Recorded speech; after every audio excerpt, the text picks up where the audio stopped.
You're listening to Behind the Wheel on RacingJunk.com. You've read the stories of the drivers and others involved in the sport that we all love. Now hear their stories firsthand via our all-new podcast to find out how their passion for motorsports has made life worth living. Have we done one of these since the Super Bowl? No, we have not. It's sad, but we haven't. We've been moving. I have been moving. I've had a lot going on. I've been celebrating for the last month. So. Yeah, so welcome to Behind the Wheel on RacingJunk.com. We're in the new studio. Yes. K Vegas. K Vegas studio. This is so awesome. This is actually a little bit better than the studio he's had today. Oh, yeah. This is probably better than, and it's still a work in progress. Hey, I love it. It's awesome. But, I appreciate you coming here. That is Little E, Ellen Richardson. I am Chris Young. We want to thank you so much for joining us post Super Bowl glow. Whoop, whoop, whoop. Sorry, Ellen. just got to depend on what that is. Did you like my Chicago Bears wreath we had on the door? I did.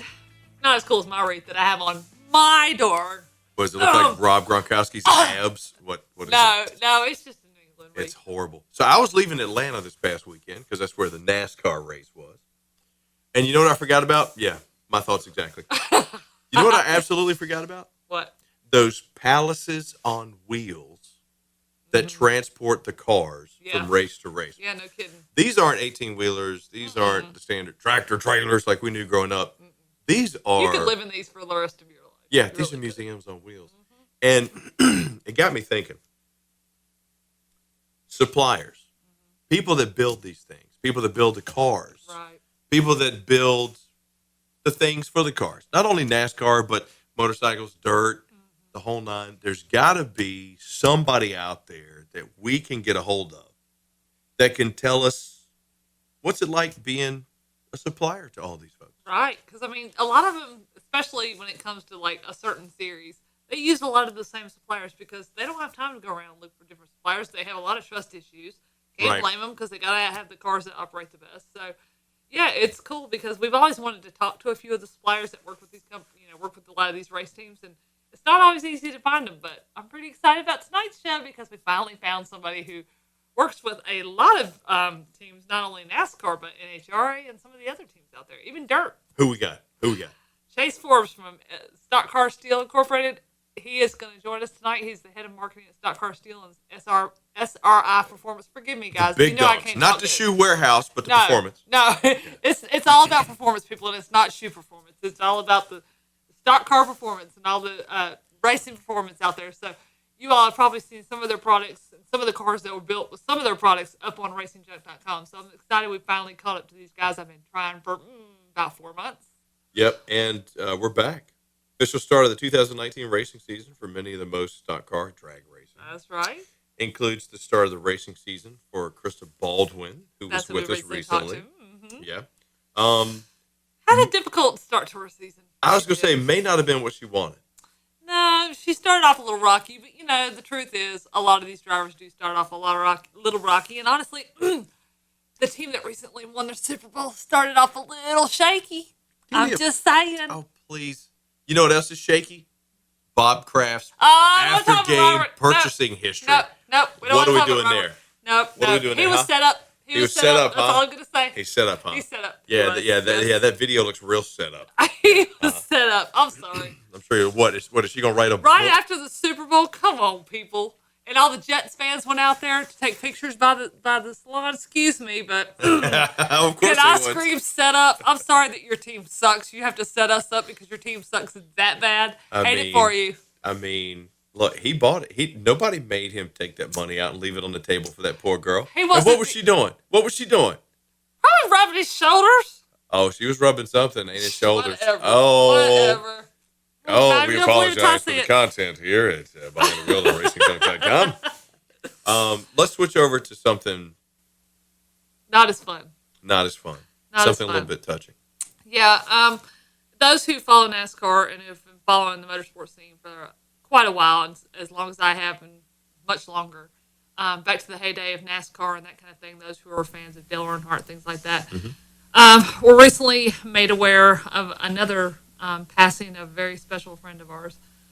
Sam Bass has been with NASCAR since its heyday, even in the early 80s. And although he wasn't a driver and he wasn't a team member and he wasn't a team owner, Sam created a lot of the profiles of these drivers. He was NASCAR's artist, and he has been a designer and a creator of some of the most fantastic artwork. If you've never seen it, you're missing out. Go to sambass.com. I'm telling you, or sambassillustrations.com. He has created some of the most amazing artwork, not only of NASCAR, but outside of NASCAR, dirt, NHRA, that kind of thing. If you're a fan of racing, Sam has probably drawn some kind of artwork of some of your favorite drivers. That you like. Yeah, I was very fortunate to work with Sam back in about 2011, and this man took me under his wing, taught me a lot, allowed me to do a little bit of social media and web stuff with him, and barely even knew who I was. And not only did he take me under his wing and trust me to help him with his company, but he told me that he believed in what I could do and some of the talent that God gave me. And the fact that he was willing to entrust in me and not worry about what no one else knew about me has given me the power to go as far as I have. I mean, the fact that I even write for Racing Junk now is such a privilege, and it's because of Sam that I'm able to do some of the things I have. And unfortunately, we lost him right around the time for the Daytona 500, and unfortunately, it seems like this race brings out a lot of that.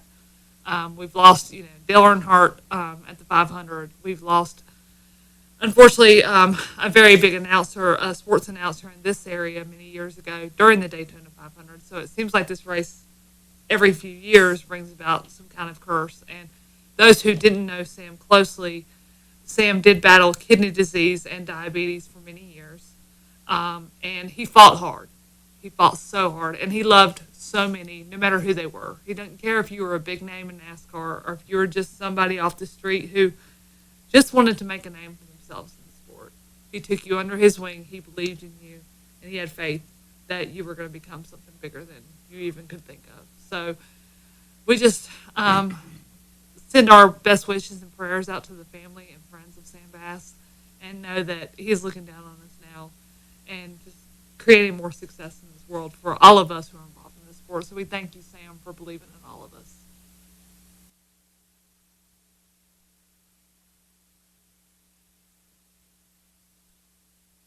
And after that moment of silence, Behind the Wheel on RacingJunk.com. We'll be back after this as we interview Chase Forbes.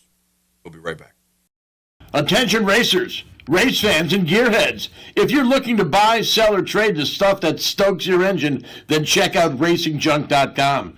RacingJunk.com is the world's #1 online racing and performance classifieds, where you'll find what you need to rock your ride. Check us out at RacingJunk.com. Racing and performance classifieds built to go fast. So welcome back to Behind the Wheel on RacingJunk.com. And Ellen, it's time to welcome tonight's guest. We've got Chase Forbes, who's the current head of marketing for Stock Car Steel and Aluminum Incorporated, SRI Performance, and SRI Supplies. And Chase has used his passion and energy for the sport to help both drivers and teams find success through the creation of some of the best high-performance products around. And you know what's cool about this is the twist. We get some behind-the-scenes knowledge. Exactly. Some product knowledge on this. So, Chase, thank you so much for joining us tonight, man. How you doing?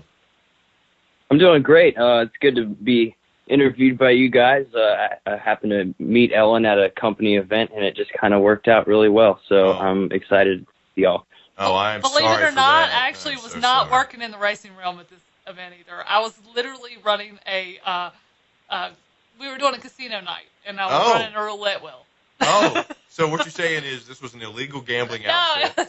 No, not A real racket. money. It's not real money. It's You owe fake Chase money. about $5 or $6 grand, and I just run the wheel. Oh, okay. All I do is spin the wheel all night. so did she have these funky nails on that night? Because No. I'm looking at her right now, and it's distracting because she's got one that literally looks like I don't even know what A that is. disco ball. A purple disco ball. I think she's gonna try to hypnotize me to make me not ask questions tonight. Or make you talk about giving No, me. she didn't have any crazy nails or anything that No, night. not Because that night. imagine picking up the poker chips would be a pretty difficult proposition. Trying to make that happen. with So, some no strange nails on the night. Now, did she skim any money off the top? No, Did she they were take any killing chips? me. I literally, my table ran out of money. I am What? not kidding. My table ran out of money. You don't know how unshocked I am at that comment, Chase. Not one bit. Not one absolute bit. Well, Chase, tell us what, because, one thing that I love learning about is the passion that gets people into the sport. What got you into racing, and what are you passionate about? Okay, so my racing background is a little different from everyone else's because my family wasn't involved in racing whatsoever. And so I'm sort of one of those first generation people to be involved in racing. It all started, I grew up in a place called Sunnyvale, California, which is in the Silicon Valley. It's like one town south of Mountain View where Google is. So there's all those tech companies and everything. And I grew up across the street from the Sunnyvale Mall. And one day, because believe it or not, back in the day, you had to go take your pictures to get them developed. My dad was dropping off some pictures for a vacation at the Kodak film place. And little kiosks. Yeah, no, it's like an actual store. Oh, you live in one of them fancy towns. You probably have more than 2 stoplights. That mall was a real crappy mall. Like, it was only good until 1985, and then it pretty much never changed until it closed down. That's right. The tower wreckers went out and it was gone. Yeah, exactly. All of those stores, and a really filthy arcade and ball pit kind of thing. It's just really sad. But anyway, they had this store. It was kind of a mix of a camera store, but it was a Kodak film affiliate. And my dad came home and he's like, hey, he's talking to my mom, and he says, hey, there's a real race car over at the Kodak film place, and I'm going to take the boys over there to see it. And so we went over there, and it was Ernie Irvin's car from 1993. Oh, yeah. Oh, wow, Yeah. And so that was kind of what started it. My brother kind of latched onto it first, became a diehard Ernie Irvin fan, and being from California, he's kind of from the area. He's not really like a SoCal guy necessarily, so he was easy to identify with. And I couldn't pick the same driver as my brother. That's just against the rules. So yeah. My favorite color was blue. So I went with Mark Martin, and I was a huge fan of his for many years. Local boy. So you went from Swervin' Irvin to old Michael Martin, Viagra boy. Yeah. Yeah. He wasn't Viagra boy for a while. Yeah, he was Valvoline until 2001, I believe, and then he switched to Viagra. Yeah, and then you couldn't buy, as a kid, you couldn't buy any diecast that looked like the real car. It just said Pfizer on the hood. Yeah. So anyway, that's what got me into racing. And then when I was in high school, I had some friends who raced midgets, and I just kind of bummed around their shop and stuff. But then eventually I, as an avid reader of J-Ski, R.I.P. J-Ski, I found they had a link for some schools and stuff, and I was deciding where I wanted to go to college during that time, and found something about Belmont Abbey College having a motorsports management program, which got me really excited because I was considering going into like an engineering program that was motorsport centric. But the problem with engineering is you have to be good at math, and I'm terrible at math. Oh, welcome to my world. Yeah. Hence her losing all that money at the chip table. Yeah, they were picking on me all night because I got a couple of numbers wrong. Like, I was trying to count out chips, and a couple of times I was wrong, and there was one guy there that kept pointing it out every time I got it wrong. I wanted to do my taxes. Do you want to do this for me? Yeah, I'm the same way. Here, just take all my money, whatever. Yeah, it's really a godsend that we have calculators in our hands at all times now. And they wouldn't let us use calculators that night. I counted on to use my calculator that night. They told us not to use our calculators that night. They stole Who was running this thing? Tony Montana? They wouldn't let us put our phones on the table. That is my calculator. So I was like, oh no, what am I going to do? Sounds like a Bruton Smith setup right there. If you have one side and down the other. Well, if I get it wrong and y'all want extra chips here, whatever. It wasn't real money, so it didn't make enough difference. Yeah. Exactly. So, yeah. I made sure all your guys won, so, So yeah. So from going from dropping off film to all of a sudden having a passion for just racing NASCAR, Having Mark his Martin, future drivers. paved in front of him. Yeah, I mean, basically. literally, yeah. I mean, looking back on it now, how does that feel knowing exactly like Ellen said that your future was right there in front of you? I had no idea, man. I was like 3, you know, and I love looking at that picture because it's just funny looking at my face, and it's like, dude, you have no idea what you just got into. Right. Yeah. I mean, I knew when I was 3 that I was going to be a professional broadcaster. No, you didn't. I did. I was walking around going, Baba. I mean, you know, I just had it then.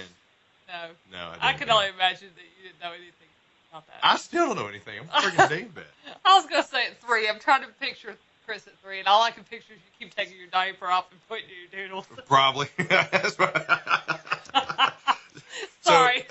So, Chase, despite your love for motorsports, where you're at now, you didn't actually start there. You started somewhere else, right? Yeah. So, I had some interesting jobs. One of which, and people are always just flabbergasted when I tell them this, because like I'm like a little guy, so you wouldn't think that I would do some crazy physical labor like this. But I used to work on a shrimp boat in the San Francisco Bay Area as a deckhand. How awesome is that? Wait a minute. Yeah. Did you know Bubba? It's actually Did you find the Bubba? kind of shrimp, I mean, it wasn't the kind of shrimp you eat though. So Darn. it was for bait, which is actually way more expensive and harder to catch. Okay. But who fishes out in the bay likes to use these little grass shrimp. but And it's shrimps. I mean, It's free. you throw me a shrimp, I don't care where it's from or what it's for, bait or not. Boy, I'm from South Boston, Virginia. You will eat a shrimp. You kidding me? That was probably our, etouffee. I mean, who knows? That was probably high class for us. Yeah. Bait shrimp, not shrimp you eat. What you mean you don't eat it? Came out the ground, God gave it a face, right? I'm eating it. Yeah, I mean you can eat it.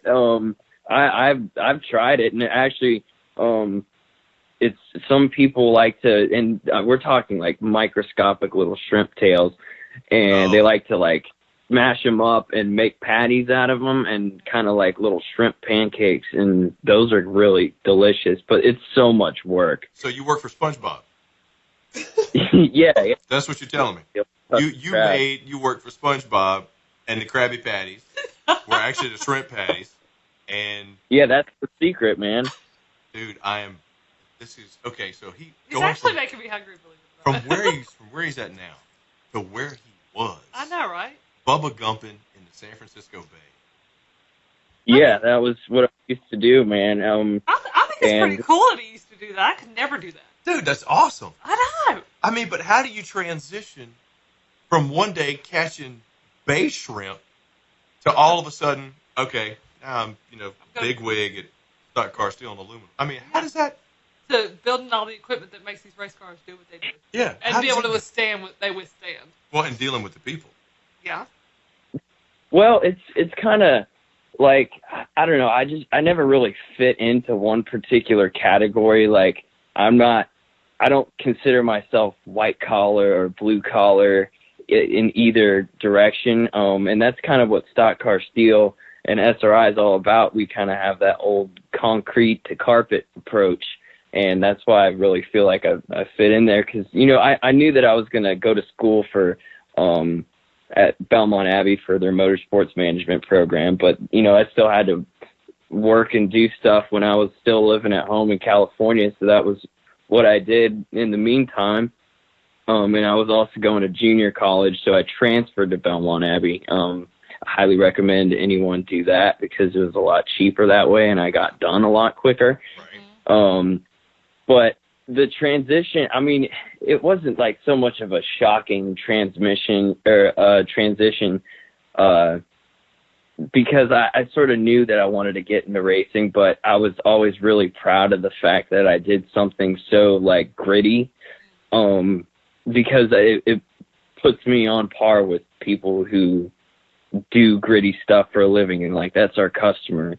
really hands-on, working with big machinery and getting your hands dirty and stuff like that. And a lot of my jobs before I decided to go into the motorsports world in more of a white-collar sense, a lot of the jobs I had were the dirty ones.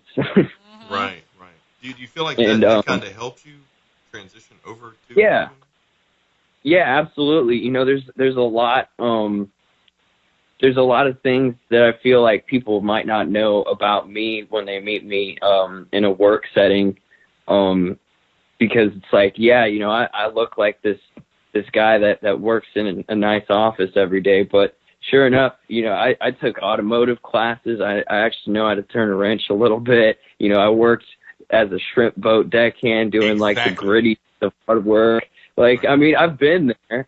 I don't want to go back necessarily, Right. but I know I like what I do now. But I'm not afraid to get my hands dirty, and that's something that if you're going to approach racers, then you need to know about that life, because it's not all it's not like when you see Penske's showroom, you see these beautiful cars and everything is so clean and perfect and whatnot. It's like you have no idea how dirty someone had to get to make something so flawless. You tell them, don't let this Tom James suit fool you. I'm a master shrimper. Yep. I mean, let me tell you what, that would catch me so off guard. I would say, I'm buying your product, sir. I mean, honestly, if he's going to sell to some of the guys that are building the cars, though, I think you need to look a little more down to earth. I mean, don't get me wrong, and I know y'all work a lot with NASCAR, but, and I've been around the NASCAR scene quite a bit. It seems like, and it back in Mark Martin's early heyday and all that, it was where most of the drivers were turning wrenches. They looked they were like doing Gerald it themselves. Earnhardt. They had the longer hair. They had the scruffy look. Now, everybody's clean cut. Mm-hmm. Nobody knows how to work on a car. No, they don't Nobody's have been no in grease an under their engine. fingernails. No. They're just all the perfect pretty boys and all, looking, they have to be just so. Yeah. So I think it's cool that now he doesn't have to approach a lot of these. He has to approach more the people that work on the car than. Well, and Chase, tell me what that's like, because, a lot of the teams or a lot of the sponsors, they'll have one or two groups that they work with. Mm-hmm. You guys run the gamut. I mean, Ganassi, pretty much down the line, you guys are just covering it. What is that like, being able to go to all of them?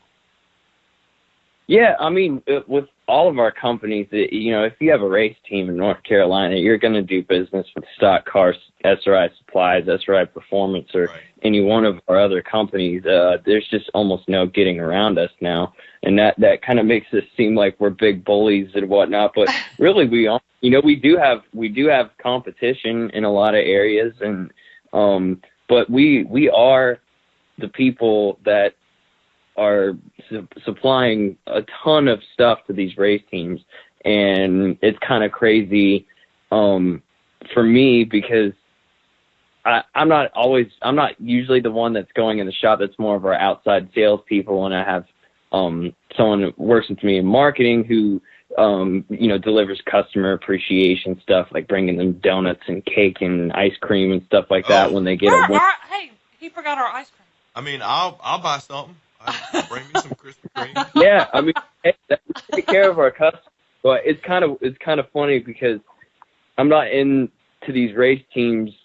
I don't visit them as frequently as some other people do. Right. But because I don't have one on there now, but in the past I always had a Stock Car Steel sticker on the driver's side of my truck. And essentially, when I'd go pull up to the intercom box where somebody opens the gate for you, I never had to press the button. They knew who you were. Ooh, big shot. Yeah.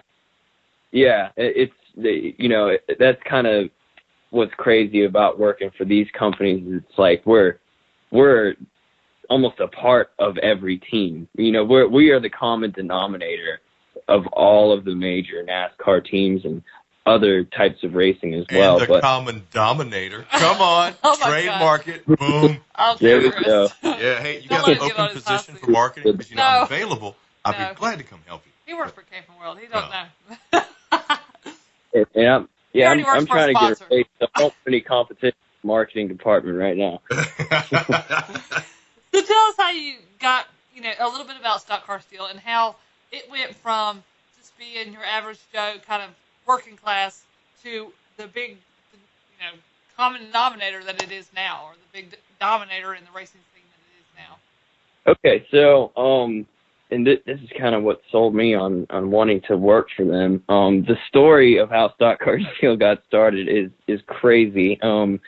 Because my boss, Greg Fernelli, he was working as a steel salesman, and he was working for this place called Sunbelt in Charlotte, and he was selling aluminum stock, like big chunks of billet for machine shops.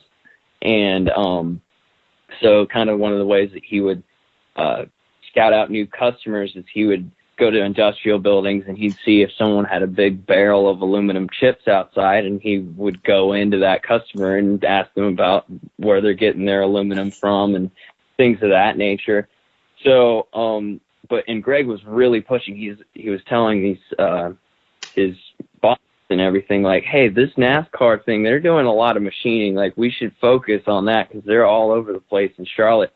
But these steel companies, and just any sort of metal companies, they're usually really, really large.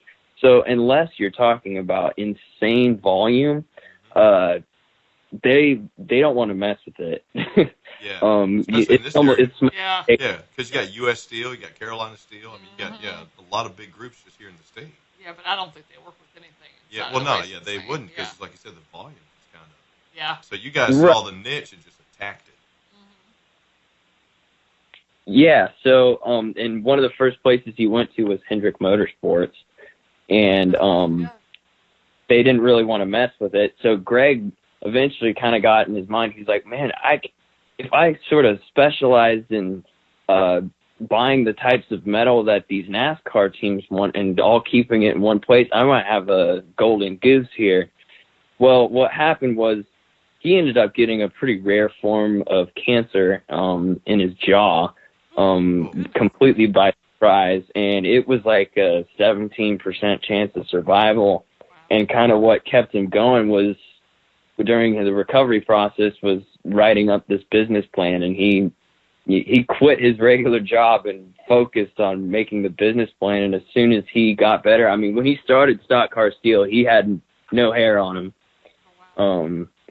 And so he slowly started getting more and more customers. He had Hendrick Motorsports business, and then other teams started catching wind of it. And a lot of the time, these teams would call asking for something, and they're like, "Hey, do you have this?" And Greg would say, "Yes, absolutely, I've got that." And then he'd hang up the phone, and he's like, "Okay, where the hell am I going to find that?" I don't really have that, but sure, I have it. Hey, absolutely. Hey, look, you have what the customer needs. That's the best policy for business right there. Yep. And that's how that whole thing started. And once NASCAR really started gaining popularity, he got in at the right time, because like 1996, NASCAR was starting to be. Yeah, I mean, it was the thick of the Gordon Earnhardt thing that everyone's been talking about with that documentary that just came out.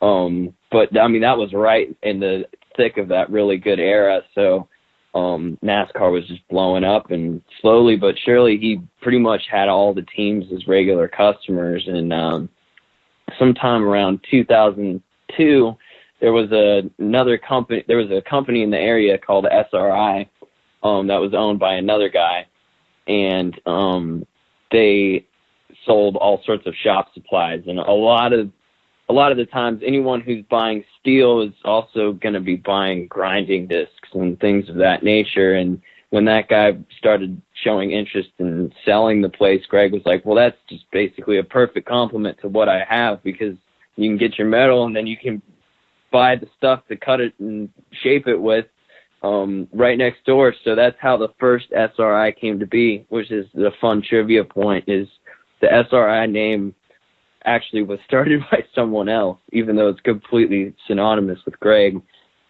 nowadays. Yeah. How did y'all take the Stock Car and Steel from just that company to the other two companies that you have now?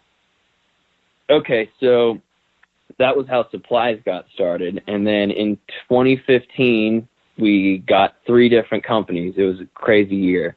So we got TJ's Motorsports Warehouse, which was very much like a mom and pop sort of auto parts store in Denver, North Carolina.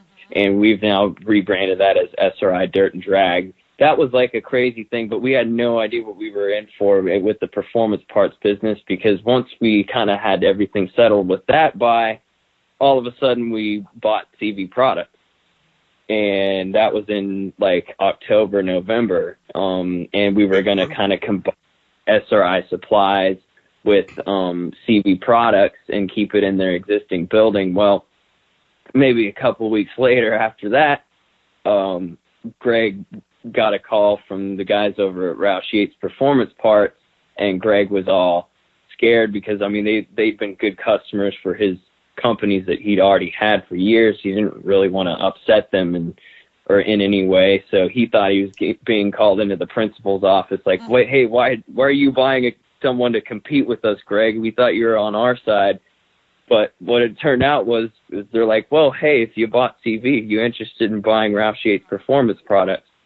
Wow. And so it was all of a sudden like we bought 2 huge players within weeks of each other without ever really having that in mind. I mean, the market, man. That's how you do it. Yeah. Start small, go big. Yeah. It was a crazy time, but now it feels like everything's kind of working together really well. And then we ended up opening a location up in the Brownsburg, Indianapolis area, which is sort of a combination of all the companies that we have. I mean, they have the steel there, they have the shop supplies there, they have the performance parts there, and the product offering is a little more centered around the massive amounts of like dirt and drag racing and IndyCar racing and midgets and sprints and things of that nature. But it's pretty much just a combination of all the companies that we have here in North Carolina. So we got a lot of companies going on. There's a lot of SRIs. Yeah. So for the people who might have been under a rock, who do not know everything that SRI, stock car steel and aluminum, just the product lines that you guys have, how many products do you actually have, ballpark? Okay, so I would say stock car has about like maybe 1,500 different metal items, not at any given time, but somewhere around there. And then SRI Supplies has 15,000 SKUs of just shop supplies. And then SRI Performance, I don't know how many SKUs we have, but we have 400 vendors. So that's pretty much name the top of the line racing part manufacturer. We probably have it. So we got a lot of stuff. We got a lot of stuff. So this is an unfair question now, Jason. What product is your favorite? Oh gosh, now that is an unfair question.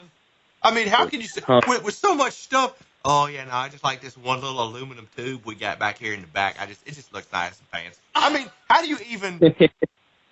I was going to ask him what his favorite story was with helping a successful race team. You're asking what his favorite product is out of everything they've got? All right, the words that she just said, I like hers better than mine. So yeah, because I was going to say, that's a hard product. I mean, how do you pick one product that works out of... Because he's in marketing, Ellen. Yes, but, I mean, even if you're in marketing and you work for, like, a restaurant, how do you pick a favorite dish? You say the answer that a marketer would say. The entire all menu. Of them. Yes, exactly. Well, he's going to answer the question that way, then. Why ask it? I'll say that, with the typical marketing guy, response would be all of them, because but in all honesty, we don't carry crap. The demands that the NASCAR teams have, they need the best, and that's what we have across the board for everything.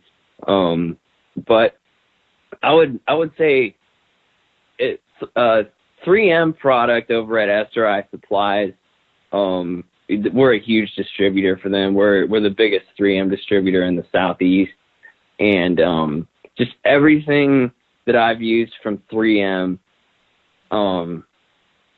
is definitely just better than anything else you can get on the market in terms of abrasives and their various cleaners and things of that nature. It's all stuff that I use around the house. Right. I've been told I'm good at abrasive. So my 3 ex-wives would, they probably agree with that. Well, but Ellen had a great question. Surely, and I'm sure you're chock full of them. Give us a story of how you helped an up-and-coming.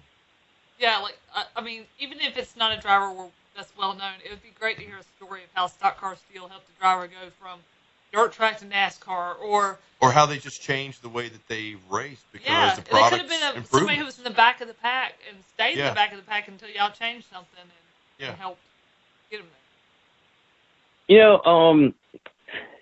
It's hard to pick just one story because, like I said, we work with everyone and we're a part of everyone's story to some degree. But it's kind of funny how back when I was at Belmont Abbey College, I used to go watch the dirt races there because it's only about 10 minutes away from Belmont Abbey over at Carolina Speedway. Right. And I remember hearing the very catchy nickname, the High Side Tickler, Kyle Strickler. Mm-hmm. And I remember that. Yeah. Yeah. And I did. How about that? I was going to say. Yeah. Okay, I remember this. Yes, I went to school at USC Charlotte. I know exactly what you're talking about. Go ahead. Yeah. So, and he was racing in a different car at the time, but I remember when I first got my job with Stock Car Steel, he was one of the first people I met, and he had our logo on his car and everything. And Kyle's always been a really, really good modified driver, but he was racing there weekly at Carolina Speedway. And when I first caught wind of him, and I remember meeting Kyle, and they were calling him Kyle, and I was like, "Oh, what's that guy's name?" And they're like, "Oh, it's Kyle Strickler." I'm like, "Oh, I know who you are. I heard about your name all the time when I was over at Carolina Speedway." Like I fanboyed out a little bit, but we've continued to sort of back Kyle Strickler over the years, and he's worked with our material and he talks to us a lot. He gives us a ton of feedback about the types of material that we bring in. He has driven for different chassis companies over the years. And, he's very, very smart when it comes to chassis building stuff and also body fabrication and things like that. And, Kyle's got to be one of the best modified drivers in the country. A lot of the best modified drivers in the country are coming out of Mooresville, North Carolina these days, with Strickler and Hoffman and David Stremme. Those are some big time dudes in modified racing, and it's just cool how we've supported Kyle and gotten lots of feedback from him from over the years. And he was a guy at Carolina Speedway's weekly series, and now he's probably one of the best in the country, and we've sort of been a part of that the whole time. So that's one of the more classic examples, I would say, of how we've sort of mutually benefited from working with someone. That's awesome. Now, something I was kind of curious about. Now, don't get me wrong, I didn't watch a whole lot of the 500. Forgive me, slap on the wrist. She lies. I'm not gonna lie, I didn't watch a lot of it this year. NASCAR's not been in my big realm this year. I apologize, but we have our druthers.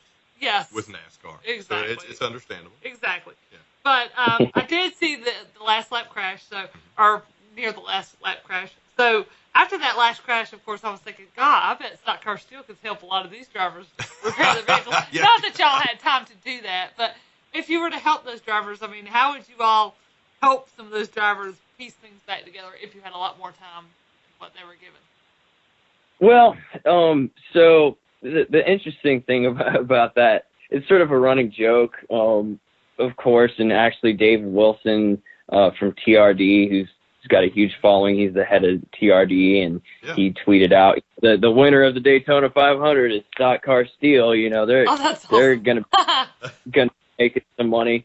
And so anyway, but it's a good joke, but also, you know, when a wreck like that happens, it's not a drastic difference in these teams building more cars and stuff. Like they build a lot of cars. They have a ton of them anyway. Yeah, they usually bring 5 or 6 to the car. Right, and it's not like the Monday after that happens that we're getting an exceptionally high volume of calls because they've got to put a race car together to go make it next week. You know, like the next plate race is Talladega, and if the car's junk, the car's junk, and they've already got another one ready to go. You know, that the material has already been bought essentially. Now, do you guys have like a busy season, or like one that's kind of as the season starts, I would think. Yeah, I mean, or are people pre-planning like a year out?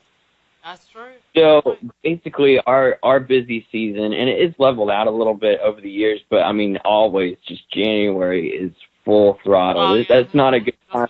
That's not a good time to make. Not a good time to make small talk with the sales guys because they're on their last nerves by the end of they're like, I just can't deal with it anymore. No, done. Yeah, that's exactly what it is. So January is big for us. That's right when the end of the build season. The build season sort of begins as soon as towards the end of the last season, you know, and then it goes into November and December, and then January it really ramps up, and then by the time February rolls around, it kind of starts slowing down and getting back to normal a little bit. But hell, it's the end of February. We're still getting quite a few calls right now. So I mean, but y'all are getting the local track stuff too, and the local track doesn't start up till the summer. I was gonna say late spring, but I mean, so you don't have like a TV spot or a deal set up with Fox so that just right after a crash happens, you have a special TV spot that'll air. You don't have anything set up like that? Y'all just saw those cars crash. So if you need a new car or a car built by us. Got into a fender bender? Give us a call. We're the future. I mean, surely you got something set up for that, right? Y'all see that big crash? We got a commercial just for you. Okay, so we actually don't operate on a super expensive marketing budget or anything, but what's good is people like us. For instance, like Michael Waltrip and Fernelli are super good friends, and they all the time you'll hear Michael Waltrip say like, "Oh, he's got to call my buddy Greg up over at Stock Car Steel and Aluminum." They're you know, like he'll give us those shout outs, and we don't pay for those. But no, come on, Chase. No, that is so Chase, come on, buddy. Look, you're talking to a guy who did 25 years of broadcasting. Payola plugola. Are y'all greasing the wheels? No. Come on. I mean, no. Look, you can tell me this is not monitored by the FCC. You won't get in trouble. But come on. I'll tell you how those things happen is you telling me Lil Dub says that on his own? Bruh. Michael loves to promote stuff. That's Michael's thing, man. No, I mean Greg's out there golfing with these guys all the time, you know. And Greg's a good friend of Michael. Michael loves to promote his friends. If there's any if Greg is paying Michael Waltrip anything, it's because he lost money to him at the golf course.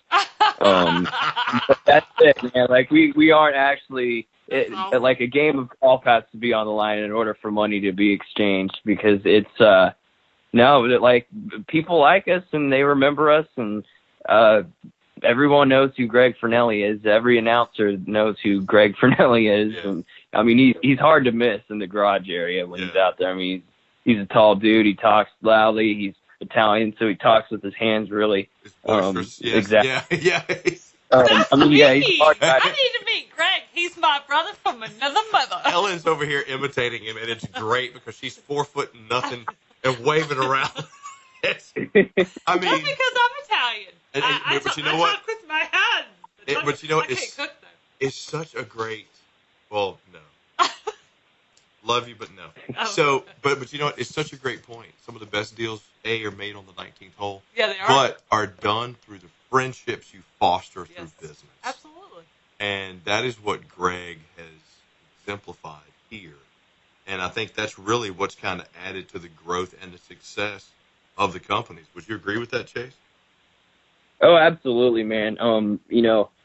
I started hitting up Greg for a job when I was still at Belmont Abbey. He came in as a guest speaker, and when he told his whole story and kind of exuded his personality and everything, I'm like, out of all the people that have come into this class, this guy's relatable to everyone. And I think that's his biggest asset, to be honest with you, is that he's a hard guy to not like. Right. And if someone were to say something negatively about Greg, I think there'd be 20 people saying like, are you crazy? What's wrong with you? That must be a personal problem. Yeah. Everyone likes Greg. So, I mean, with that said, surely he could find room in the organization for two individuals like us. I think Look, I'm too Italian. I'm cheap. I'm only about $150 a year. Give me 150, 125 grand a year. That's cruise. I'm fine. I'm in there. Ellen, I'm cheaper than that. I mean, you saw what she did at the poker table. I'm just saying. I give money away. What are you talking about? But I don't know what the pay is going to be like. I mean, Minimal. surely they could use somebody with my smooth, mellow tones. This whole thing. Chris could be your next Michael Walter. People talk all kinds of good about you. Oh, let me tell you, I'll blow him up, but I'm also a great BSer. Yeah, he really is. He So, could Chase, sell water to somebody who's in the ocean. Yes. So Chase, tell me, what's next not only for the company, but what's next for you? Well, I am a company man, party line tower. I'm all about stock car and SRI. And I plan on being there for a while. I've just sort of found a home there. I would, if I left, I'd feel like I was abandoning my family. Being 3,000 miles away from where the rest of my family is, it's kind of you got to find one, and my work is that way for me. So I just hope to see through the future for all these companies. I think big parts of the future are trying to get all the companies sort of together and all in one place where you can pretty much walk in and say, I want to build the car with this tubing, and I'm going to use these products to put it all to fabricate it all, and then I'm going to bolt these on there. I mean, nobody would ever actually do that, but it would be really fun to like do a video saying, hey, look, this is like the race car grocery store. Everything you need to make the cake is here. And you do it all in one trip theoretically if you wanted to. So I think just kind of condensing everyone under one roof is a direction we'd like to go in. And, we, as always, we like to branch out into other markets. A lot of the stuff that we sell works perfectly well for a huge amount of other industries. Right. So it's racing. I would say 30-40% of all of our sales for all of our companies are just NASCAR teams. But wow, that's 70. And I'm talking about the big cup teams. Not even some of the smaller truck and Xfinity teams. That's just like the huge players. Right. Now, but that's still 60-70% of other people. That, and maybe a good part of those maybe don't care one lick about racing at all, and that's totally fine by us. And we're always trying to grow into other segments. We have some pretty darn interesting customers out there. Like for Stock Car Steel, I was just on Instagram the other day, and I saw a guy who's been liking and commenting on our stuff, and his company's called Keen Custom Goals, and he builds soccer goals out of our material. Oh, cool. Interesting. And Cool. yeah, and then we got a guy who just builds fishing rod holders. Huh. Oh, nice. And these Yeah. cool guy. I can see that. I mean, and it's Yeah. all like cool stuff, you know. It's like that's so neat that you're able to build So an many entire company applications, of yeah. that Yeah. thing. Now, for those companies that you just mentioned, you can send your royalty checks to Behind the Wheel Yeah. at racingjunk.com. Yeah, Once yeah. again, we're You're talking- welcome. Goals and fish bite rod holders. I'll be waiting. That's Wow. right. That's right. Be That's sure right. to cut Chase off a cut. He started in the shrimping business. It may go that direction. I don't see why not. Yeah. I mean, think about the boats. Yeah. Well, I and mean- the nets they need and stuff to hold the nets. Hey, they've got steel. I'm just saying. And, of course, we're talking Oh, yeah. to Chase Forbes from Stock Car Steel Aluminum SRI. Chase, let me tell you, as somebody who's been fired from many jobs. Could you see his hearing his voice? Couldn't you just see him getting fired from jobs? Oh, just easily. You are in a great spot, and that's one you should absolutely keep. Yes. Yeah, it's kind of crazy in this generation. Like, I think I'm kind of a rare breed in the fact that I got a job right out of college and I stayed there for 7 years, and I have no intentions of leaving it. Like, it doesn't really happen very often. So I think it's a testament to what a great place Stock Car and SRI is. It's really awesome, and hey, I'll be there as long as they'll have me, for sure. And I know the best way to avoid that is to just not steal anything. Okay, don't steal anything. Do not Yeah. steal anything. Get it and steal. Don't Hey-oh. steal anything. Yeah. We need a bell. Yeah, there you go. You need a pun bell. Yeah, we, We do. really do. We need a hi-hat. Chris has a lot of dumb Yeah. jokes. I Yeah, apologize. oh, gosh. The stuff that falls out of my mouth, no wonder I've been fired so many times. But yeah, we've definitely had some people that we thought were pretty solid people, but they walked out of the door with some things and thought it Oh. would go unnoticed. Yeah. Really? Wow. So- What? Now, I mean, okay. Now Chris has a question. Okay, You so should have brought that up. what was the weirdest thing that somebody stole, and where was it stashed? Oh my God.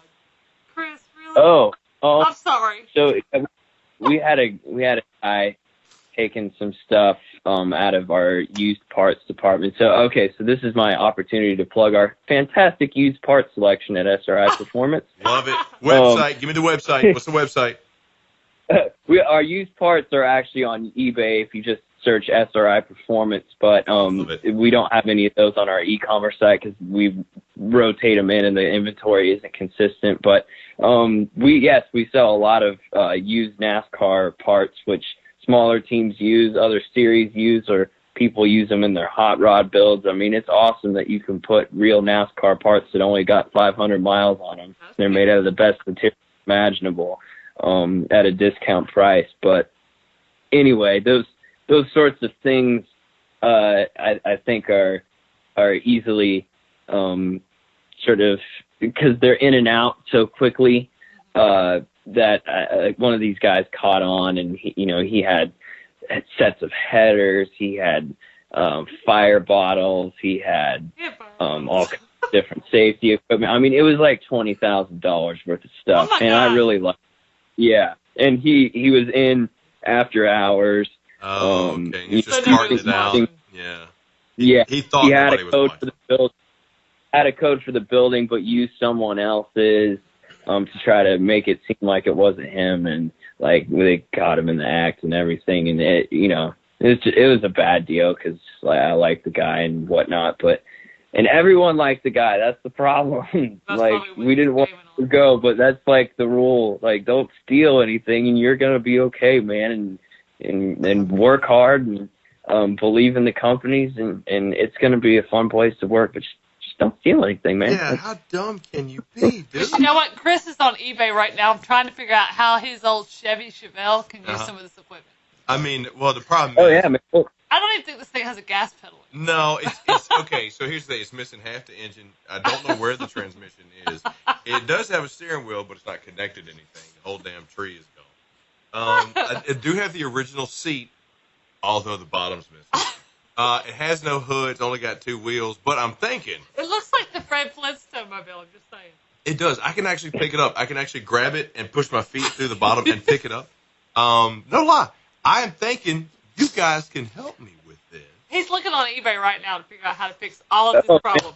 No, I'm not looking on eBay. I'm trying to find this dude who stole everything on LinkedIn so I can get it from him. What you talking about? Yeah, he'll get it. He'll get a cheap discount. He's trying to get rich. Yeah, I'm sure he is. What is his name? Bubba Butterfingers? What the hell's wrong with this guy? I won't name any names. I like it. But yeah, absolutely. I mean, there's a lot of guys out there who are building some cool cars out of our used parts. I mean, there's a guy that set land speed records with his '39 Ford that's got an old NASCAR engine in it. You know, if you wanted to put an old SB2 Chevy motor in that Chevelle of yours, yeah. Oh man, I mean, we'll find one for you. And a Jericho transmission, I mean, it would be indestructible for the street. So I mean, now you're talking my language, son. And you're just down the road in Mooresville too, which is great. Right? And Real you know, so close. I mean, granted, you know, SRI is synonymous with practically everything. But for those that don't know how to find you, or for those that might have the need, where's the best place to go? For all of our companies, I would visit www.sriperformance.com, www.sri-supplies.com, and www.stockcarsteel.com. And you can find us on Facebook, Twitter, and Instagram, and YouTube as well. Not hard to find when you search those things. It would take me another 5 minutes to name each and every handle, but if you just search our name, it'll come up first thing, trust me. Very cool. Well, we really appreciate you spending time with us today, and sorry that we're a little jokey. We like to have fun with the show, so we enjoy learning. Love it. Yeah, I'm not awesome. sorry. We had fun. The question is, did Chase have fun? Yeah, that's absolutely. I had a great time, and I love doing things like this, so it's really good to hear from you guys, and I can't wait to hear the episode, and I need to dive a little further into your show, catch up on some of these old interviews, and you got a new fan now, so I'm a podcast. Chase, yeah, I appreciate it, and I am sure that your sales guys would love some of the people that we've spoken to in the past. Tell them to look for I'm sure they would. Tell them to look for Sherry Solis. That's the one we were talking about earlier. She has got some great stories. She is phenomenal. We love her. She is, and Valerie. Sherry, Thomas. if you're listening, we're going to call you again. Yes, we are. and Chase, seriously, thank you so much. If there's anything we can do to help you guys, I mean, you know, we love you guys. You're right down the street. Don't hesitate to reach out. And do you happen to have like a Instagram or Twitter or anything like that you want to shout out yourself?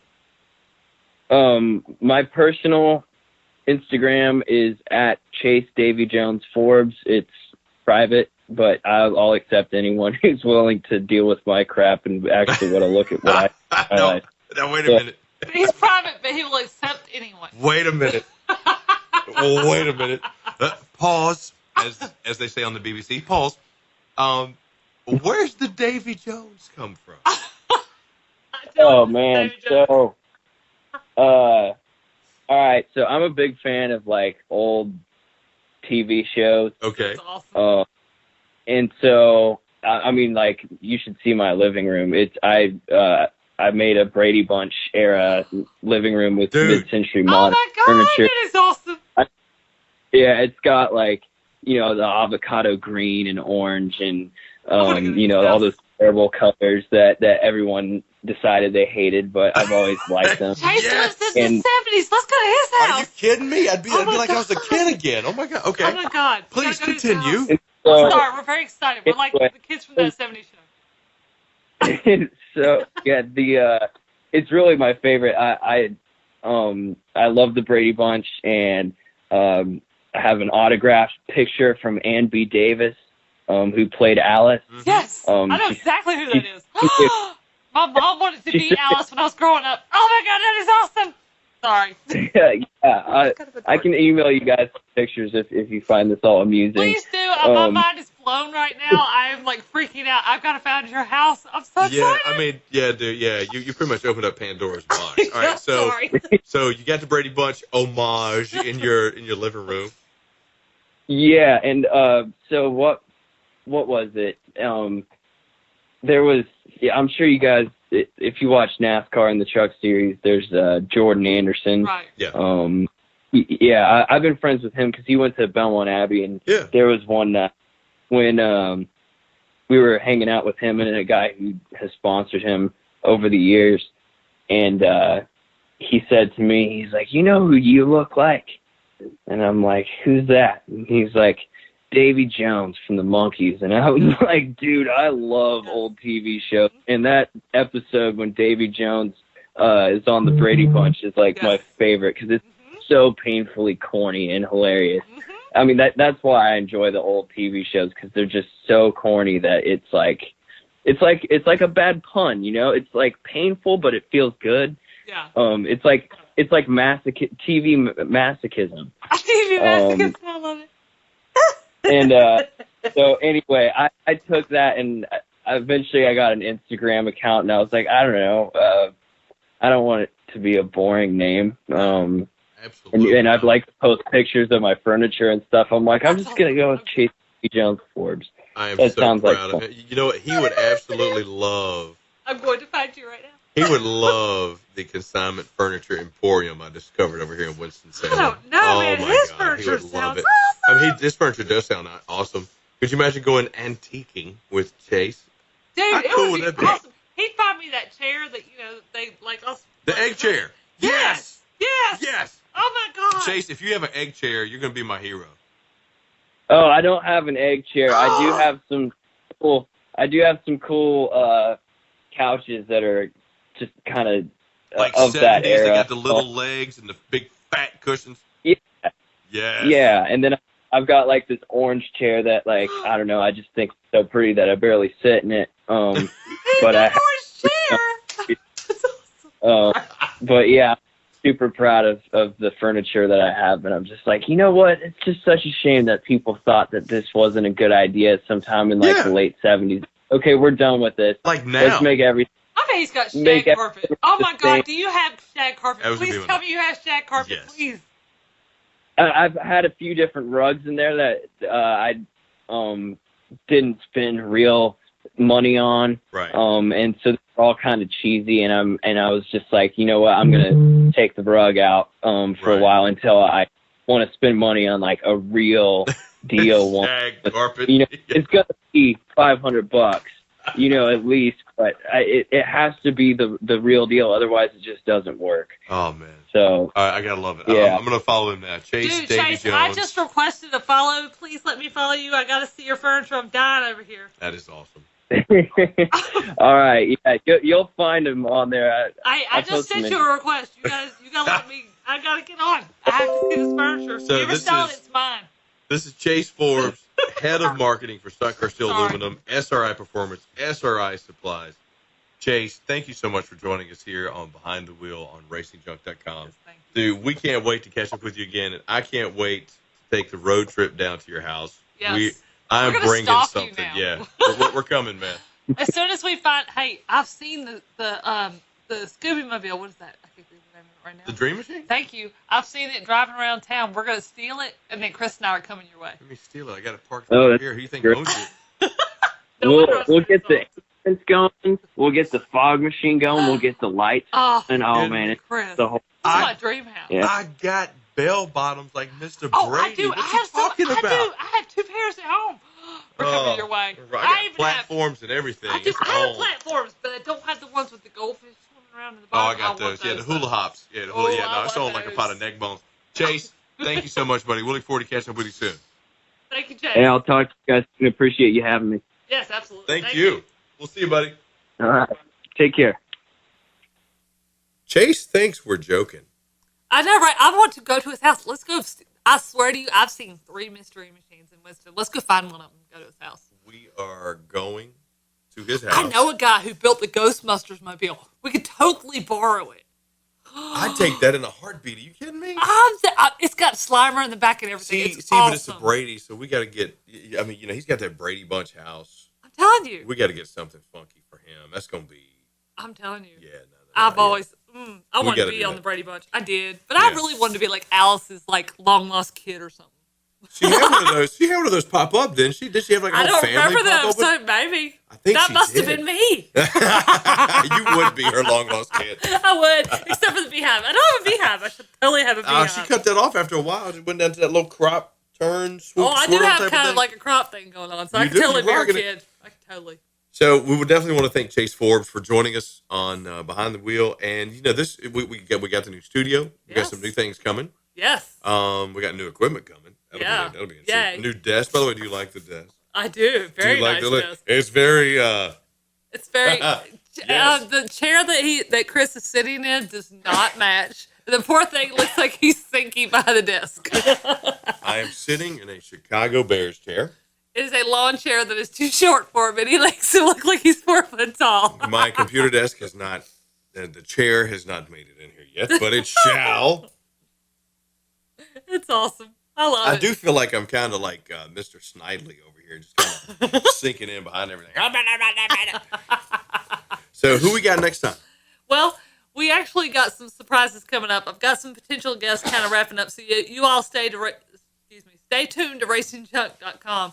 We've got some cool guests coming up. We're hoping to have a return guest coming up very soon who's going to join us with another guest. Yes. So stay tuned, Chris. Don't give it away. We don't have everything wrapped up yet. I'm not. Contracts are not signed. All the T's are not crossed. All the I's are not dotted yet, but we are working on it. I'm not. We got some other new surprises coming up, so stay tuned to Behind the Wheel on racingjunk.com this year because we got a lot of things coming up. And it's going to be fun. And one of the things we're going to introduce is we're going to do Ask the Expert. Oh, Which, that's not me. Why are you pointing at me? I'm not the expert. If you haven't figured out by now, is Lily. It is not me. Ellen I am Richardson. so not an expert on anything. So if you got some questions Oh, God. you would like to ask us that we can, or some advice that you would like for us to They're probably going give to you, tell me to shut up. you tell me, Miss Ellen Richardson, how can people get a hold of you to send you those questions? Because hopefully we'll get some, and we can do it for the next installment. Of Behind Yeah, the that's Wheel. great. I'm scared of what the questions are going to be, but Oh, hey, I go think for it'll it. be beautiful. I think it'll be beautiful. So how do people get a hold of us? Yes, definitely get in touch with us on racingjunk.com. You can contact us at contact@racingjunk.com, or you can also email me at erichardson, that's ERICHARDSON, at AutoMavenPro.com. AutoMavenPro.com. Yeah. And of course, I'm supposed to be a pro. follow us on Instagram and Twitter. I think Racing Junk has Racing their own. Junk. Yeah, and then of course I'm at On Air Tater, spelled the way it should be spelled. Tater. and Lil E is Ellen Rich. That's right. No, I need to change that to Lil E, don't I? Lil E. But yeah, just follow us on social media, and if you got any questions, any people you'd like to see us interview, or if you'd like to come on the show, we are going to be doing some call-ins pretty Make sure soon. you hit us up on Facebook at racingjunk.com or hit us up on Twitter at racingjunk.